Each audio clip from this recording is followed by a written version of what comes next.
Hi everyone, and welcome to the first week of the Tabletopia game making course. I teach this course on Thursdays, and this video is just going to be a quick overview of what basically I went through. So first off, I'm going to show the 6 weeks of what I'm going to be teaching. So the first week is just basically getting familiar with Tabletopia. So creating accounts, and going through the games, getting familiar with the sandbox system so that you can know the controls. Start thinking about the type of game that you would like to make after playing maybe some games on there. Have a look. It's all free. You don't have to pay. There is a paid option, but just go with the free option for now. The second week, we are going to go through the workshop. So importing elements to our game, creating a game folder, having more of an idea, hopefully, of what your game's going to be about, and having it more fleshed out. Week 3 is pretty exciting. We're going to be working on Photopea. If you don't know what Photopea is, it's basically Photoshop, a free version of Photoshop in your browser. So if you've ever wanted to get into Photoshop before, or maybe you have an old version of Photoshop, then Photopea is probably the best option for you. It doesn't have all the features in Photoshop, of course, but it does allow you to save in PSD and upload in PSD. And that's the same file format that Photoshop uses. If you get familiar with Photopea, you're going to be pretty familiar with Photoshop.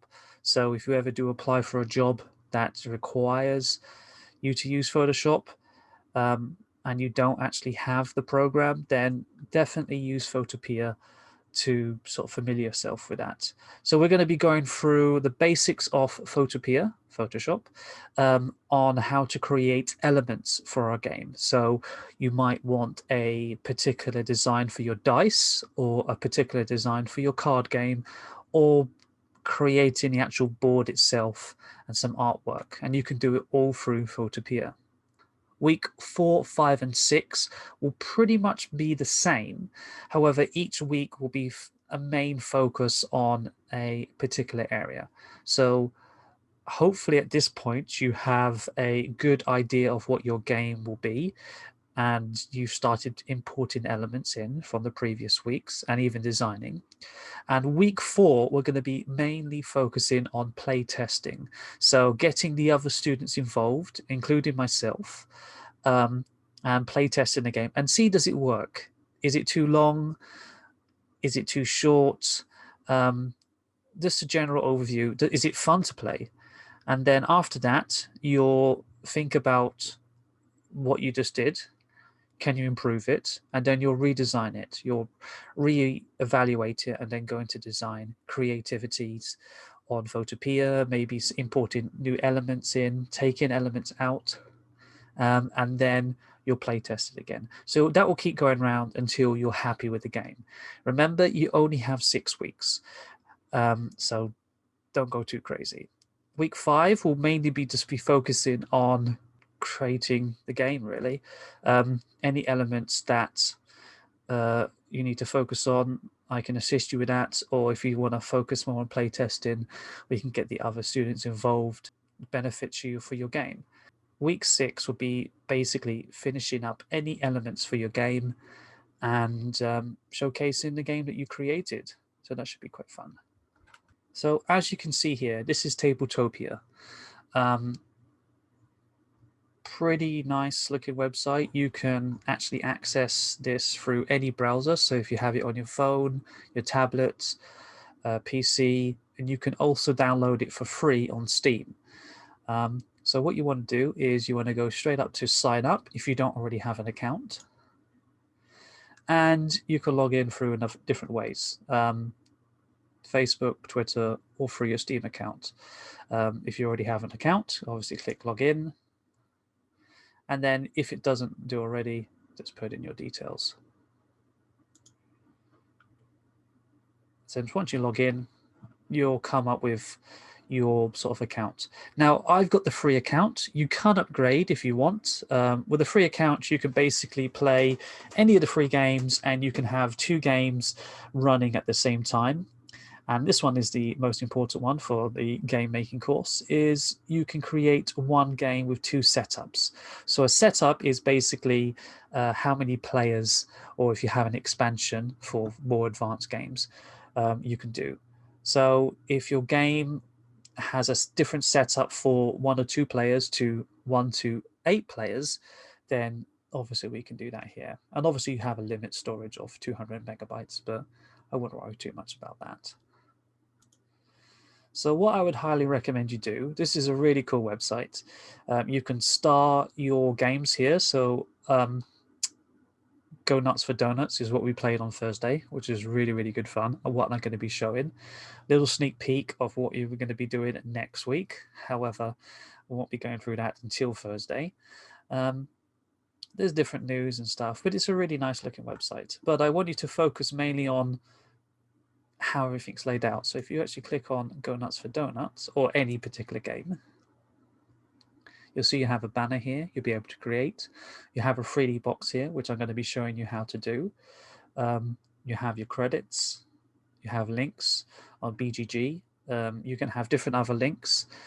Most of the games here have a YouTube video to how to play, which is really, really nice, and just automatically starts playing within the browser on how to actually play the game. Not all games have it, but a majority do, and a little description. And these are the setups I was talking about. So 2 players and 3 players. We played, I think it was 7 or 8, which was pretty good. Really recommend this game. It's really fun. So I'm going to show you quickly how to what the system is in Tabletopia. Just a quick thing. If you have a household, I know we can't go to different households now, but if you have a household that enjoys playing board games, say you have, I don't know, 5 people in the household, then choose the player hot seat option. This basically plays everything on one system, on one browser, and then basically you take turns. But if you want to play online with your friends, then obviously play online. So once you do this, you'll have your code. You'll have your code here that you can send, and you can search that through here, or you can actually have a link. People will be able to find and play the same game if they click here. But for now, I'm just going to show how to play the game, or show you how to the overview, because playing this game just solo is not going to be so great. So it'll load up the game. This is basically the sandbox system that we're going to be using for Tabletopia on creating our game. So as you can see, you can drag around, you can right click. I'm using a computer mouse, so that's how it's doing. You can double click to look at the cards. You can right click to flip cards over if you want. You can drag cards down right to the bottom. See the bar right at the bottom glows. I'm blue, so it obviously goes blue. And then that will become in my hand then. And now if you see that obviously follows me around. Then people can't see what's in my hand. You can flip cards over in your hand and then place them down. And that way, once you place them down, other people can't see them. If I were to have the card face up and then place it down, people will be able to see it. So there's some games that require, especially in this game, for you to hide the initial placement of your card. And this is what these ones are here. So if I put these cards here, basically the main principle of this game is everyone picks a donut, so from 1 right down to 7, and if 2 or more people pick the same donut, that donut gets discarded and can't be used. However, if only one person gets a donut. They get to keep that donut in front of them, and they get to use the ability on the card. And each card has a different ability. There are dice in Tabletopia, so if you want to, you can have dice and you can roll them. You also have counters, which is really useful for keeping score. So again, you can design this, you can design the cards, you can design the back of the cards. Just keep in mind of all these elements. And so like I was saying here, you have to pick a number. So if I want to, so what you do at the start of each round is you pick a number, everyone places a card, and then you flip all the cards at the same time. Now, if I were to place this card straight down, everyone would know I'd choose 6, and everyone would have to do it again. So the idea is I would flip the card first and then place it down.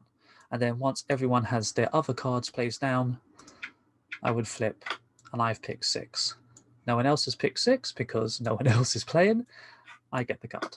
And then you can score 5 per 2 jelly-filled donuts, but yeah, that's it. So it's a very simple game. You can click on the help, and this basically tells you all the controls on Tabletopia. And like I said, you are pretty much limited to what you can do on the sandbox. But imagine a real board game in front of you. It's just virtual, and that's really all you're going to be doing. Finally, you can actually upload the rules of the game, so you can make that look quite nice if you want. And obviously that's yeah, I would recommend keeping your game relatively simple, easy to understand, and if you want to expand on the game afterwards, you can do after the 6 weeks or in between the weeks if you have time. So that's pretty much it for Tabletopia. You can close the room, you can restart the room if you're the host, send feedback and stuff, or finish. So let's close the room. Yes. And then you go to find and play again back there. So that's the basics of Tabletopia. Next week, we are going to be using the workshop option in Tabletopia, and that will be in this bit here. And I've already created a game here, but obviously we're not going to be using that one. And all your games will show up here. But that will be for next week. So next week, I'll do another brief overview of the video of what we're doing and thinking more about the game. Okay, bye.